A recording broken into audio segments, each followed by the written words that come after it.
मला अतिशय आनंद आहे की या ठिकाणी नागपूरमध्ये संदीपजी जोशी आणि संपूर्ण टीमने एक अतिशय चांगलं महाआरोग्य शिबिर आयोजित केलं।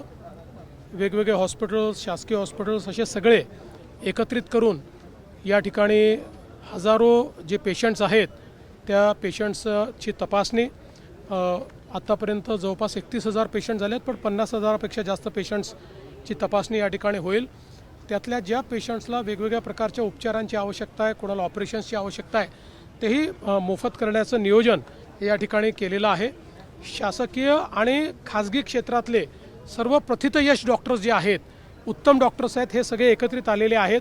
त्यामुळे स्पेशालिटीचा फायदा हा नागरिकांना मोफत या ठिकाणी देण्याचा प्रयत्न आहे आणि अतिशय चांगल्या पद्धतीनं हे शिबिर या ठिकाणी आयोजित झालं आहे। भाऊ, हे सांगा, दिल्लीवरून तुम्ही काल आले, खूप बातम्या आल्या, चर्चा खूप आहे, वाढदिवस झाला आणि मी आज नागपुरात आहे, संध्याकाळी मुंबईत जाणार आहे, मी मुंबईतच आहे, मी महाराष्ट्रातच आहे। भाऊ, विद्यार्थ्यांच्या आंदोलनाच्या इच्छावर कुठेतरी ठाकरे बंधू सेलिब्रेशन करताना पाहायला मिळतं। चला, काही हरकत नाही, त्यांना सेलिब्रेशन करता काहीतरी कारण मिळालं याचा मला आनंद आहे आणि आम्ही देखील आनंदी आहोत। शेवटी अशा प्रकारचे जे प्रश्न असतात हे कुठल्या व्यक्तीचे, कुठल्या पक्षाचे प्रश्न नसतात, तर हे तरुणाईला भेडसावणारे प्रश्न आहेत।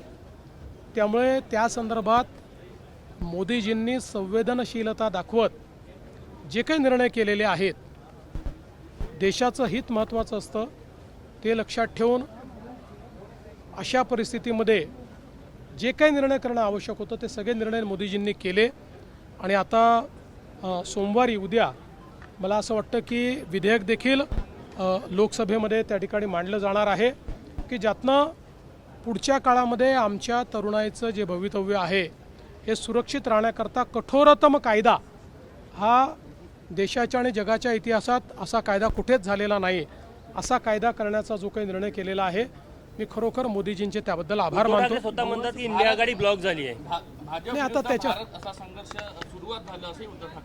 मला असं वाटतं की अशा प्रकारचे डायलॉग्स हे गेल्या 10 वर्षात त्यांनी अनेक वेळा मांडलेले आहेत, पण त्यांचे डायलॉग्सचा कोणावरही असर होत नाही। संपूर्ण भारत मोदीजींच्या पाठीशी आहे। एक रात्री 1 वाजता टाकलेला मोदीजींचा व्हिडिओ हा इंस्टाग्रामचे जगातले रेकॉर्ड तोडतो, याच्यावरूनच लक्षात येतं की भारत कोणाच्या पाठीशी आहे।